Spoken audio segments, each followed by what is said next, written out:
Hey, everybody.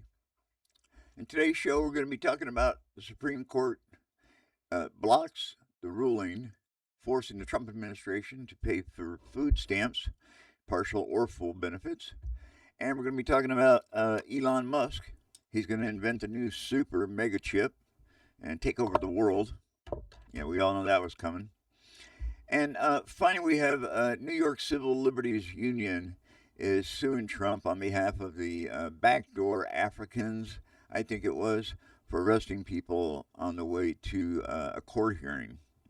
I thought that was just reserved for just us white people, but apparently they're doing everybody that way.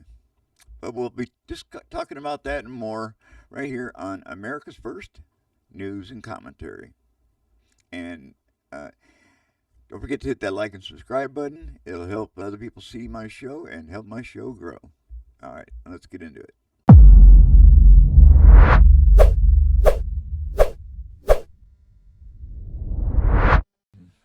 You're watching live now. I'm Austin Westfall. We're getting some breaking news in. We're hearing that the Supreme Court is granting the Trump administration's emergency appeal to temporarily block a court order to fully fund SNAP food aid payments during the government shutdown.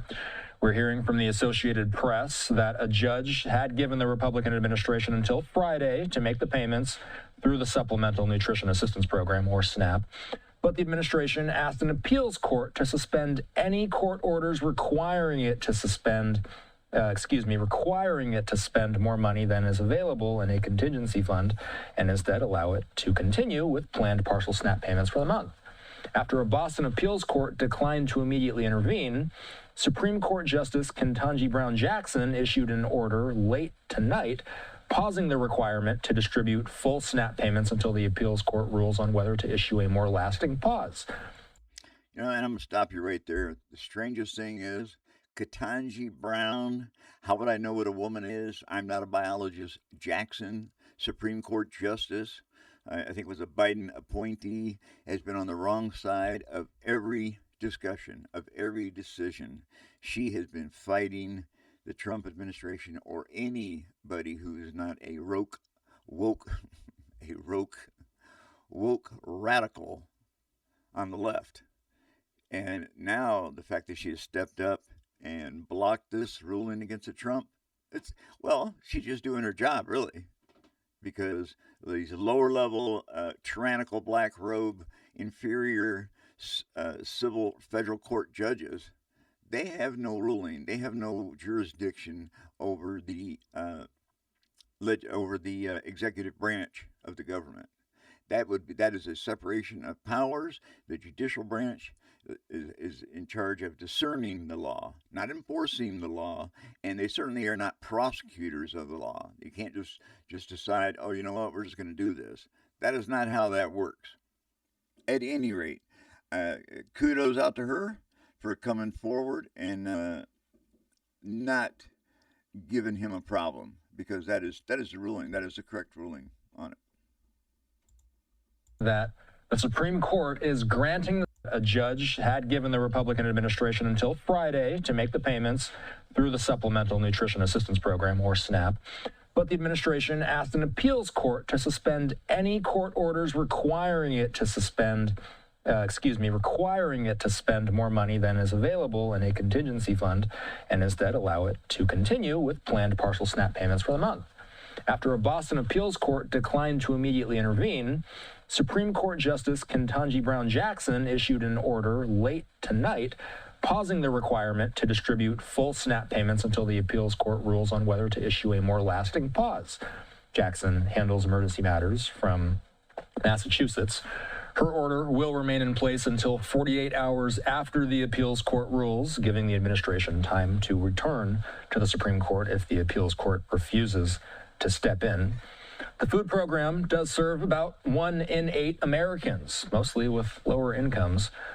Mostly with illegal aliens. Officials in more than half a dozen states have confirmed that some SNAP recipients already were issued full November payments on Friday. But Jackson's order could prevent other states from initiating the payments. This is something that we're going to continue to track over the weekend. Again, we're hearing from the Associated Press that Jackson's order will remain in place until 48 hours after the appeals court rules. This gives the Trump administration time to return to SCOTUS if the appeals court refuses to step in.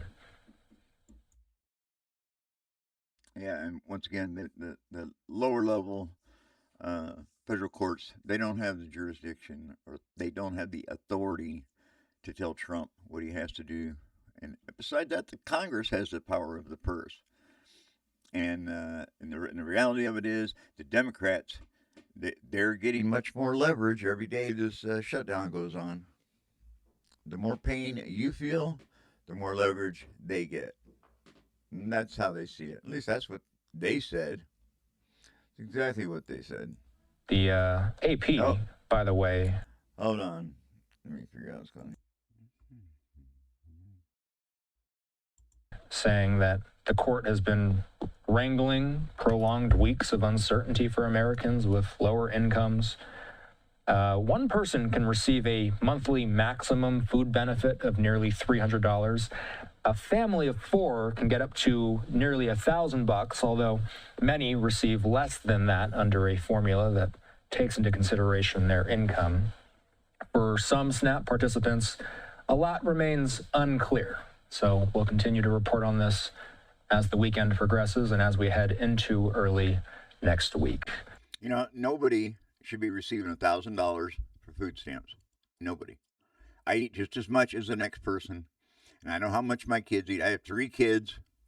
Of course, they're grown up now, but I know how much food. A gallon of milk today costs $2.85 over here at BJ's.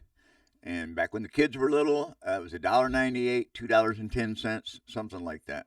So it's gone up a little bit, but $1,000 is still $250 a week, and it's just because you're not eating properly, or you don't know how to cook, or people are doing that. They're having children by the droves that they can't afford to feed, can't afford to take care of. Why are you doing that? Why are you such an irresponsible parent that you would have so many kids that you can't take care of them? All right. Biden on shutdown. Well, we're not gonna listen to anything that has to do with Biden on shutdown. And one of the proudest things I did as president was cut child poverty in half in America. What? Hey, you didn't. But now, see, this is the big donkey because now he's we an have ass. a president who's deliberately making hunger worse for Americans. Today, in the United States of America, 1 in 5 children, 1 in 5 children 1 in 5 go to bed hungry every night. Why? No, they don't. No, it's more than boo. It is a disgrace. What's a disgrace is you up there talking to people like you know what you're talking about. Let's Google that. Let's Google that. I'm dying right now. I'm dying. Let's check this out. We're going to check this out on a couple different platforms. We'll start right here with Google. Statistically speaking, how many people go to bed hungry every day from lack of food? An estimated 735 to 828 million people go to bed hungry each night, which is about 1 in 9, not 1 in 4 to begin with. Wait a minute. 1 in 9 people worldwide. Oh, well, hold on a second. The exact number fluctuates depending on the source, how much your mom is willing to feed you, whether or not your parents are deadbeat parents who come home drunk and don't make food for you. That's what those causes fluctuations. More recent figures in 24 indicate 637 million people. Well, you know what? And we said people, and we did say people, and we went with how many children estimated go to bed every night hungry due to lack of food in America.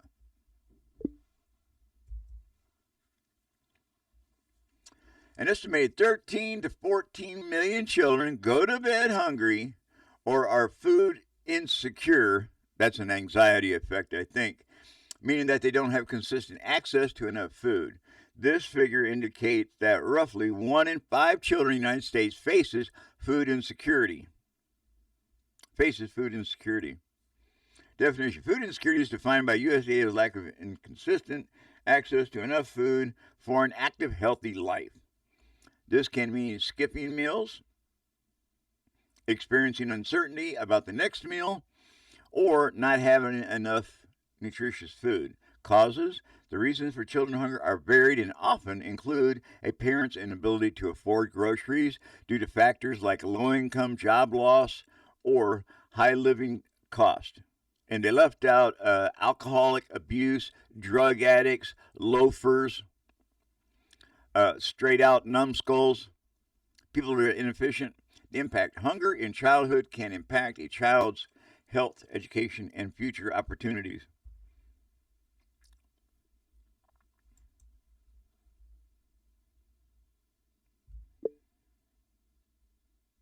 Where are these children that are impacted by lack of food in America? Where are they geographically?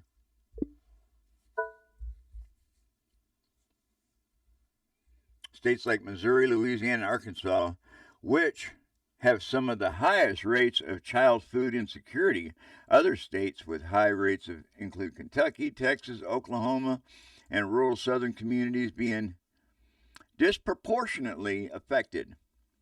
The problem is national, however, and can also be found in suburban and urban areas, with the poorest families being hit hardest across all regions. Highest risk states: Missouri, Louisiana, Arkansas, Kentucky, Oklahoma, consistently. And I really want to talk about that because I grew up in Georgia for the most part, and had my children in Adamsville, Tennessee. Well, we lived in Adamsville, Tennessee, lived in Nevada. And am I just a man who makes exceptional money because I get out of bed and go to work? Is that what's going on here? I really want to look deeper into it. The states with the highest rates of child insecurity. States with the highest percentages of households experiencing food insecurity included Arkansas, Texas, and Michigan. Look at, there's my state. That's where I live right now. Rural versus urban. I'm not sure where to go from here, because I have a different. Go back. I'm sorry.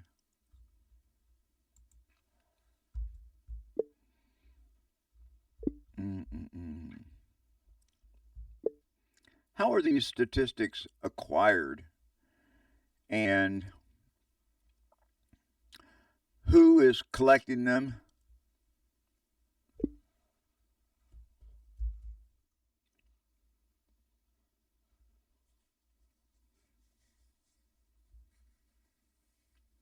Food insecurity statistics in America are primarily acquired through large nationally representative surveys and collected by key government agencies and nonprofit organizations using standardized measurement tools. Was that like a measuring tape or a scale? You put the kid on there and see how much he weighs compared to what he weighed last month. The U.S. Department of Agriculture, Economic Research Services, the ERS, is the primary federal agency responsible for sponsoring and analyzing the National Food Security Survey data.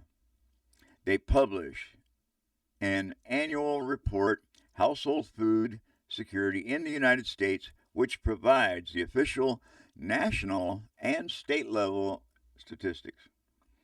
U.S. Census Bureau. The Census Bureau conducts the data collection as a supplement to its monthly current population survey, gathering responses from about 40,000 households each year. In December, the Census Bureau also uses the Household Pulse Survey for more immediate short-term data collection. Feeding America. This national nonprofit organization uses publicly available state and local data from the Census Bureau, the Bureau of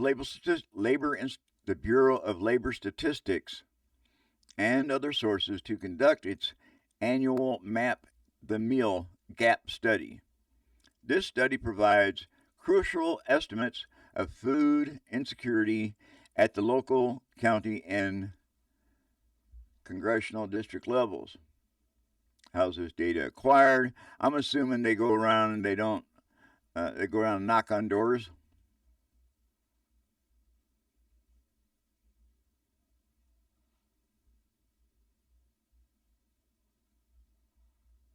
Examples of the type of questions. We worried whether our food would run out before we got money to buy more.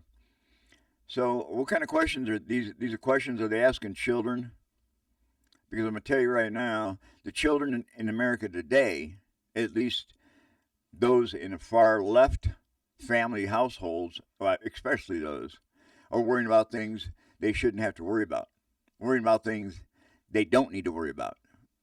Children today, especially if you're under the age of 18, should be worried about things that children should be worried about.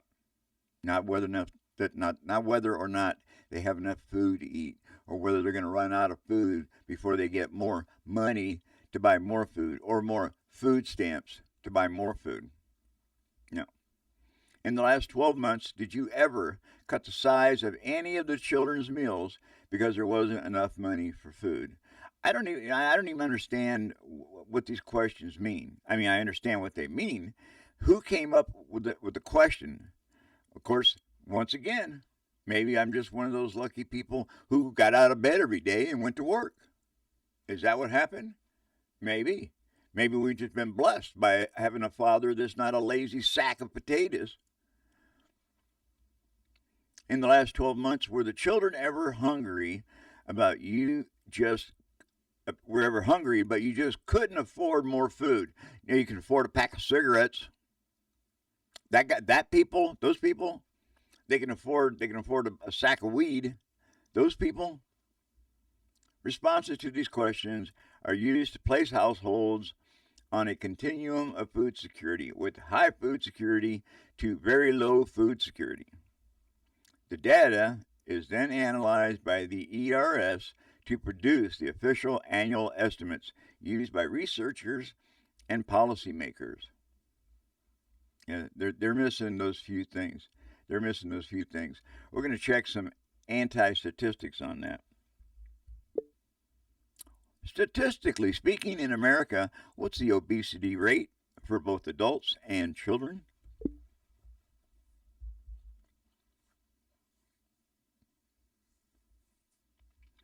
Approximately 40% of adults and 1 in 5, about 20% of the children. 1 in 5. Are those the same 5? Are those the same 1 in 5 who are starving, who don't have enough food? I think we're onto something here. Adult obesity rate. Data from the National Health and Nutrition Examination Survey, the NHANES, for August of 21 to August 23 indicates the prevalence of obesity among adults was 40.3%. Other recent data from 2017 through March 20th put the figure at 41.9. These are people that are obese. This means more than 2 in every 5 U.S. adults have obesity. They make it sound like you got a bag of it. I got 3 boxes of obesity in the back. No, I got 1 box of obesity, and it's a bag strapped around my ass. Obesity rates vary by age group. For instance, adults under 40 to 59 had a higher prevalence, 46.4%, than those aged 20 to 30 or 60 and older. Let's let's talk about this. Higher rate from age 40 to 59. So first of all, you're out of your adolescence years. You're probably past your years of making babies. So you're not chasing women or chasing men. So pretty much you're just sitting around feeding stuff in that face. Stuff in that pie hole is what goes on here.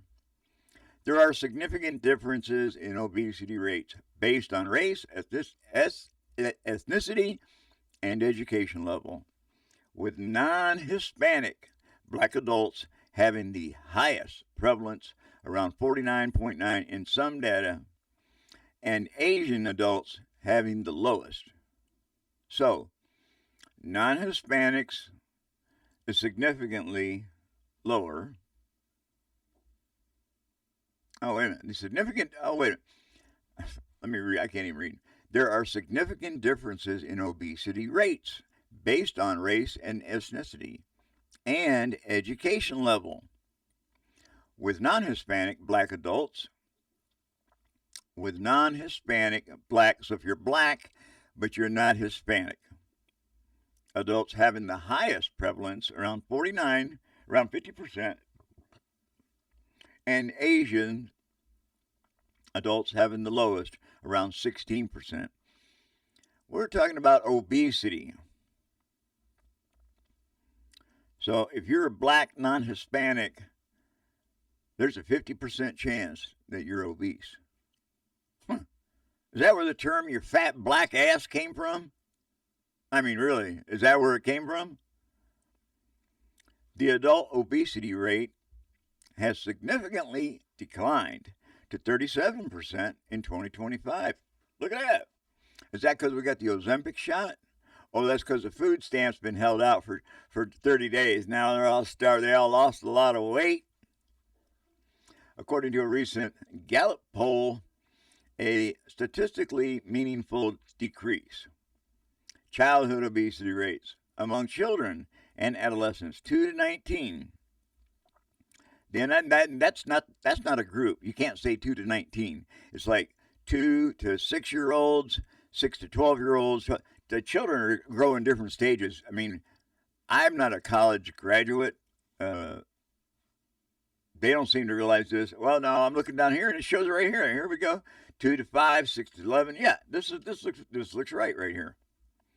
Okay, maybe I'm over examining it.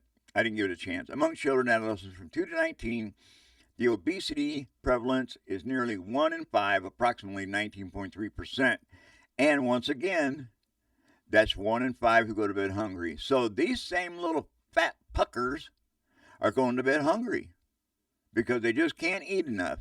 The parents have been stuffing food in their mouth since they're a baby, starting with Coca-Cola and Dr. Pepper in their baby bottles. That's why they're always missing their front teeth when they're about 8. Ages 2 to 5 are 12%, 6 to 11 are 20%, and then 2 to 19 at 22% have obesity. Similar to adults, there are disparities among racial and ethnic groups, with Hispanic and non-Hispanic Black children having higher rates of obesity compared to non-Hispanic white and Asian children.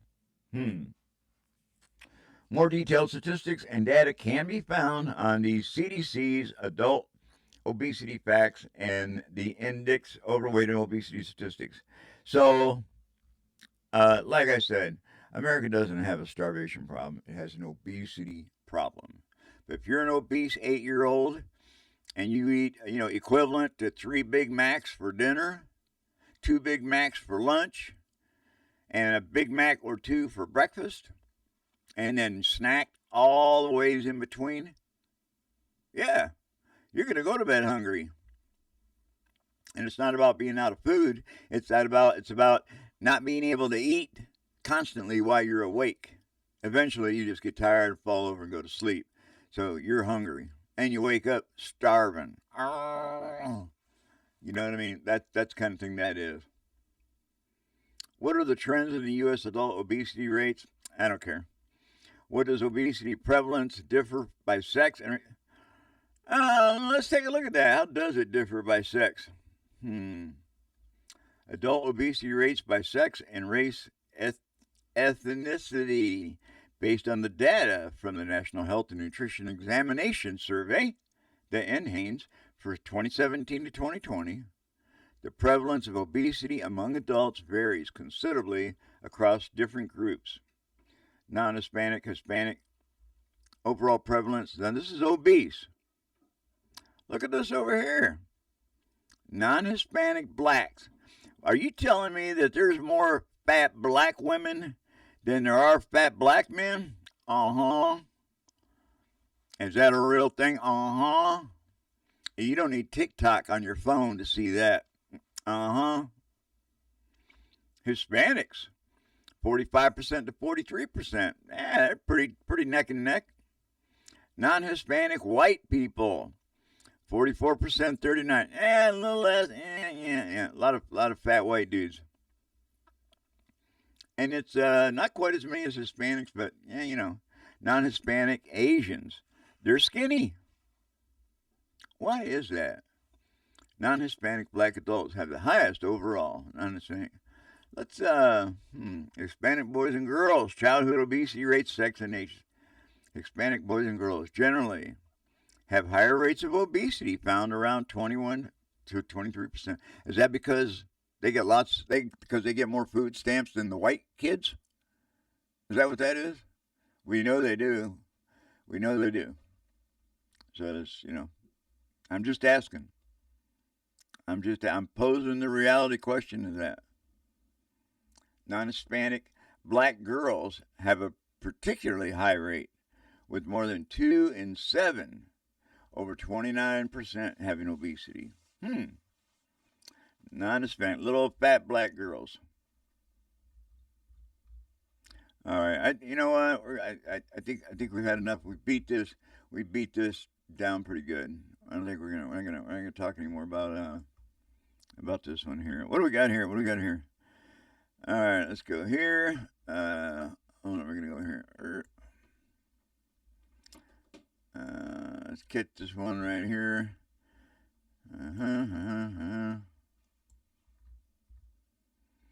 Supreme Court.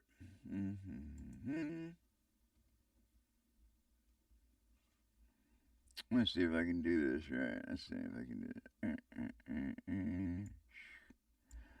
All right, there, yeah. Temporarily. Oh shit. Temporarily allows Trump to curtail food stamp funding. And this is talking about a Ketanji Brown Jackson blocking the lower court. And that's way out of her league. Justice Ketanji Brown Jackson late Friday temporarily halted. And when she says late Friday, that's a fact. It was 12:30 in the morning when my phone went ding. And I had an email telling me that she blocked it. The judgment was passed. Agriculture Department suggested guidance that it could soon make the money available to food stamps. Yeah, well, where's the money coming from? That's really what's going on here. Jackson Brown, a member of the court's 3-justice liberal bloc,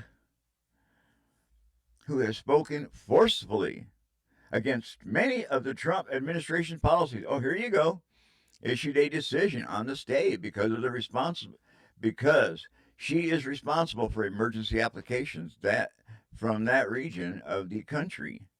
She said in the order that she expected the appeals court to evaluate the matter and issue a more complete ruling swiftly. Still, many Democrats around the country erupted in anger. Anger! Oh my God! There's no more food stamps! Trump fought for this. Governor Kathy Hochul of New York, a Democrat, said he does not want to feed Americans. He doesn't care if millions of Americans go hungry. He doesn't care at all. Do you believe that? Do you believe that? I don't believe that. I don't believe that at all.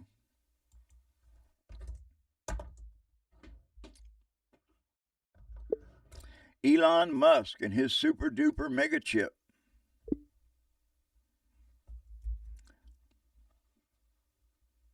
Elon Musk is planning to build a gigantic chip factory, which he calls a terafab, to support Tesla's AI and robotics ambitions.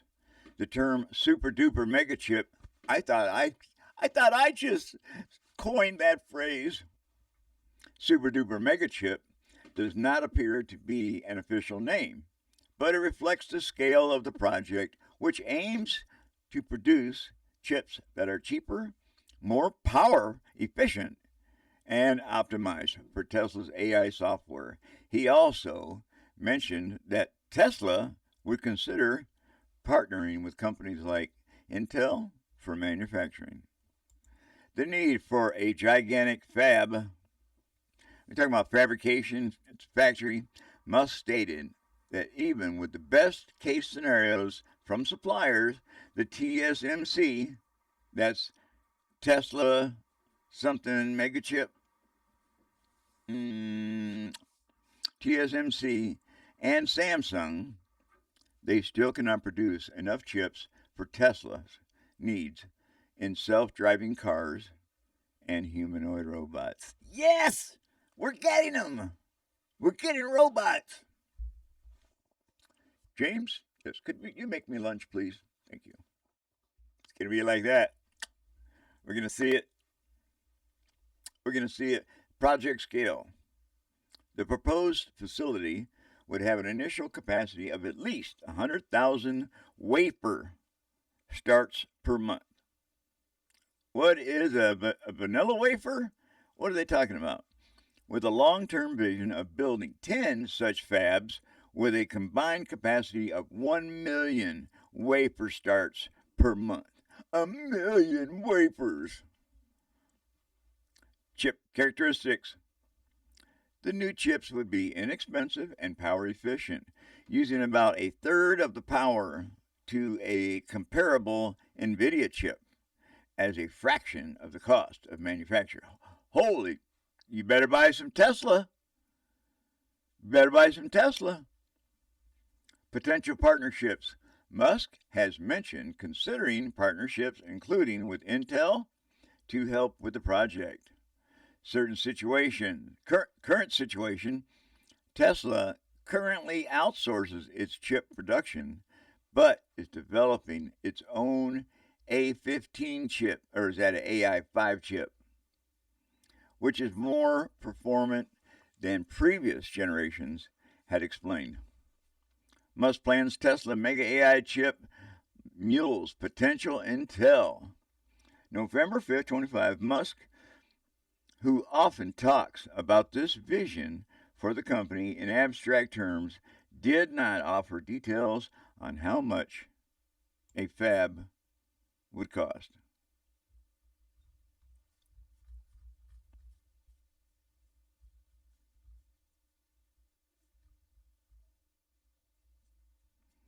Looks like a lot of reading here. Hold on a second. See what I'm gonna do. Just here. Oh, there's my Zapier.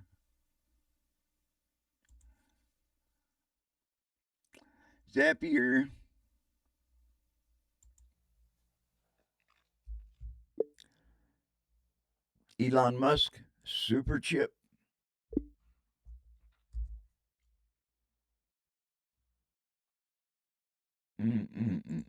So what can you show us that as a demonstration of what you can now do? Here we go. This is the Link app. This is how I control everything.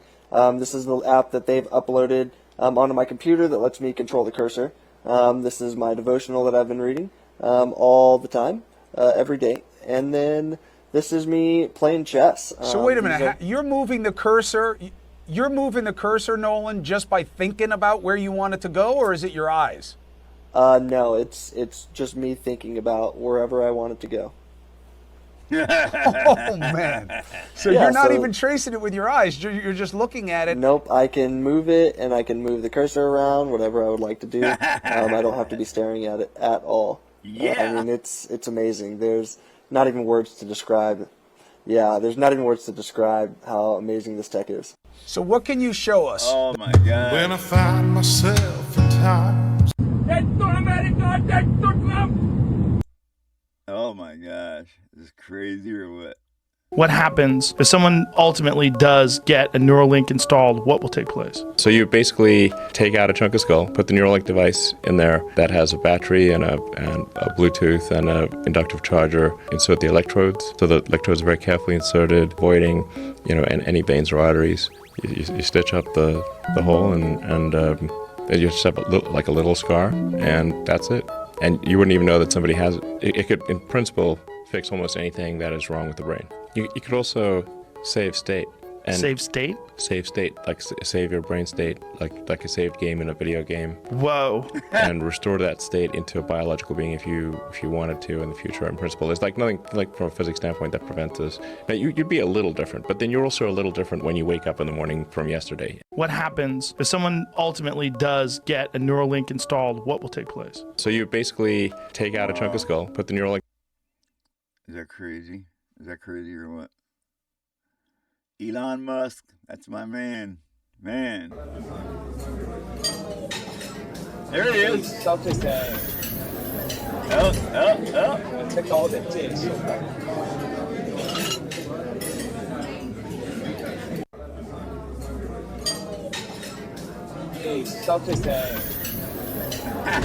Neuralink I think that's AI, by the way. Yeah. starts with a surgeon drilling a hole in your head about the size of a coin. Then a robotic arm carefully inserts the ultra-thin, flexible threads into your brain. These threads are finer than a strand of hair and are equipped with electrodes that directly interact with the cells in your brain. This implant is capable of interpreting your thoughts and applying them to real-life actions. Neuralink starts with a surgeon drilling a hole in your head about the size of a coin. I've been asking to speak to you now for 2 years, tell you that I'm also a super genius like yourself. Okay. I'm not sorry. I'm not sure I'm one, but all right. I am a capitalist like yourself. I am also a level 2 stage. So I'm asking you today, can you give me a second look? A second look in what I'm not sure in what regard. I would like to come on board as vice chairman of Tesla. We don't really have a vice chairman spot, but I don't think so. I'd have to say no. I'm sorry. I'm sorry. I can also apply for a future CEO position, but I would at least I would like to come on the board of directors. I apologize. Is it to the benefit of Tesla shareholders? I think we need to move on to another question. My apologies. I apologize. Thank you for your time. All right. I've been asking to speak to you now for 2 years to tell you that I'm also a super. So what can you show us that as a demonstration? All right, let's start. Oh. It's so real, doesn't it? This little doggy. Oh my God, it's just a cake.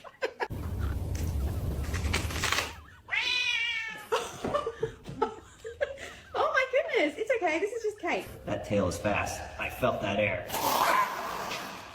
It's okay, it's just a slice of funfetti. You don't have to break your tail to defend it. All right, let's cut into it. Hey, it's okay. It's just a cake. Oh my gosh, you're fine. Look closely. You are seeing a real border between two nations, but not human nations, insect nations. On one side, there is an army of ants, and on the other, termites. Between them is a perfectly sharp line, as if drawn with a ruler. Each colony has deployed its own soldiers, guarding their territory with military precision. Not a single one of them crosses that invisible border, even though life is happening just centimeters away. This is not just a coincidence. It's a real balance of power in the micro world. This is nature in its pure form: order, strategy, and respect for another's boundary. Look closely. Yeah. What do you think about that? Illegal aliens?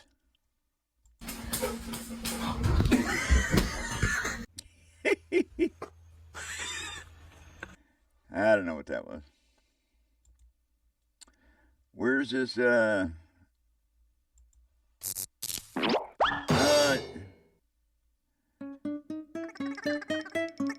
Oh, what are you doing, little kitty? I wasn't trying to go through all this.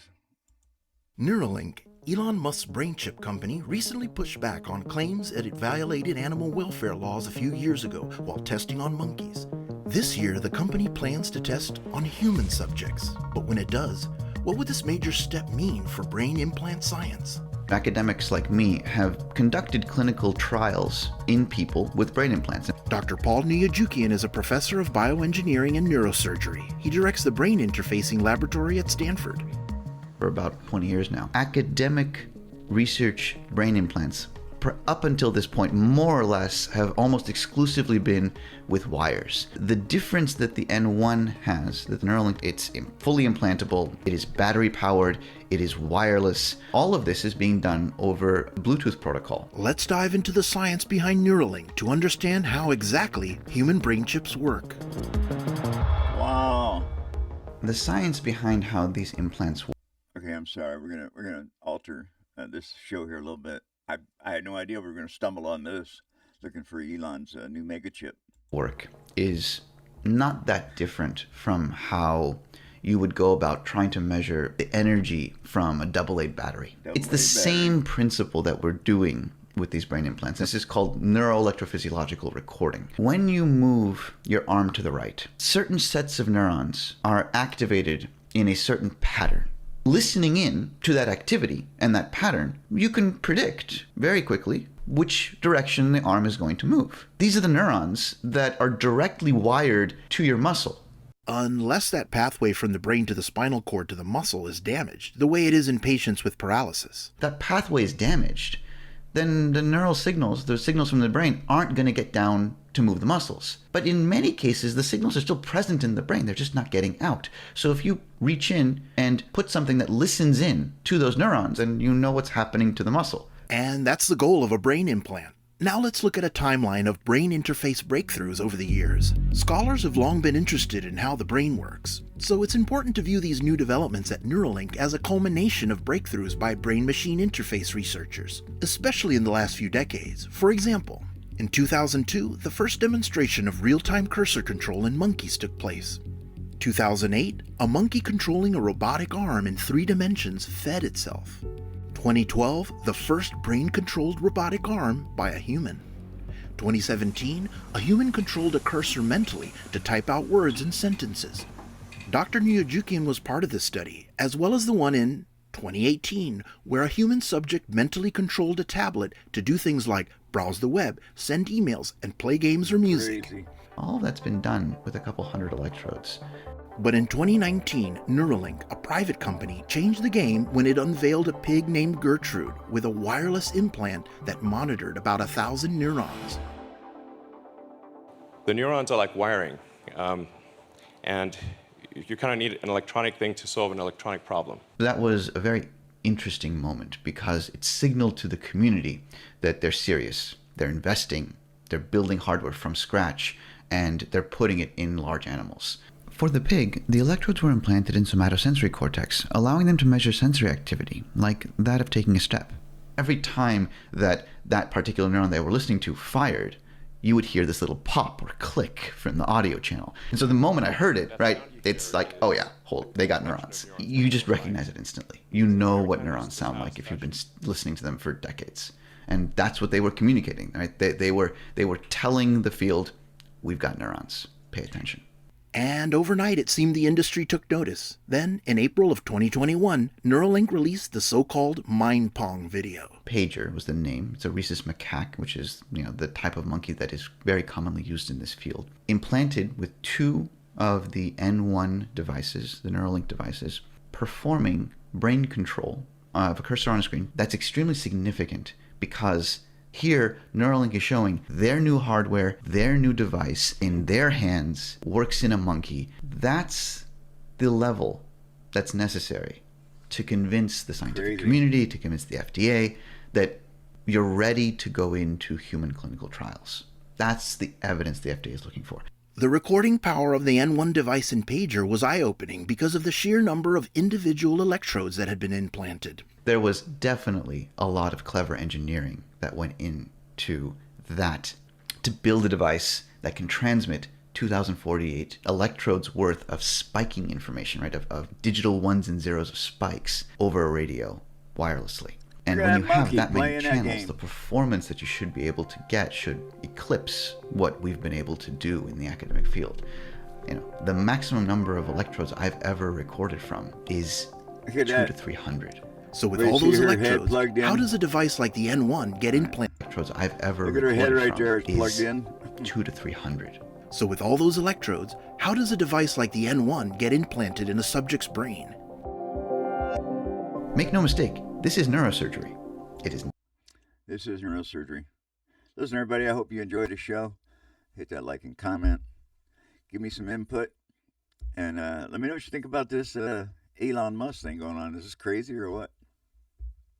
Anyways, thanks for joining me. We'll see you next time on America's First News and Commentary.